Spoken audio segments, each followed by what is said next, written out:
kula aturaken dumateng Nabi Agung Nabi Muhammad sallallahu alaihi wasallam ingkang kita tuantu safatipun wonten ing akhir zaman.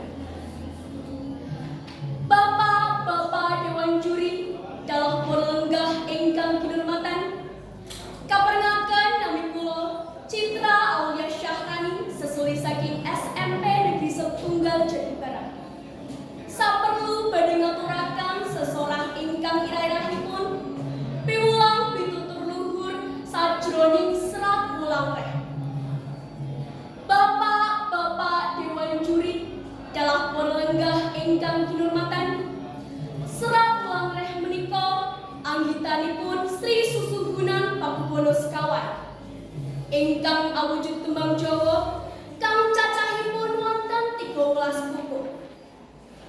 Piwulang becik ing serat wulang reh menika maneka warna kang saged kita pendhet. Umpaminipun wonten ing sekar pocong ingkang badhe kula tembangaken. Ngelmu iku kalakone kanthi laku lekase lawan kas tegese kas nyantosani setya budya pangekase dur angkara. Kanca-kanca, isi tembang Mojopat Pocing menika ilmu saged dipunlakoni kanthi cara lapor, kanthi niat dados kiat, insyaallah saged nyirnakake tindak tanduk ingkang awon.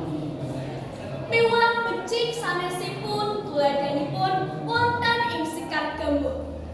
Sekar Gambuh menika pupuh kang nomer 3 kang cacahipun wonten 17 bodho.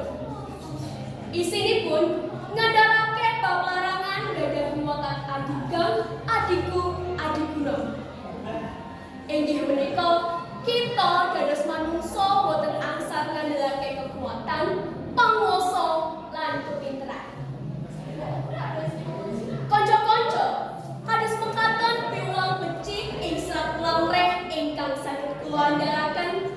Mugi-mugi kita saged mangertosi saha nuladani supados anggen kula panjenengan saged nglampahi gesang saged sampurna.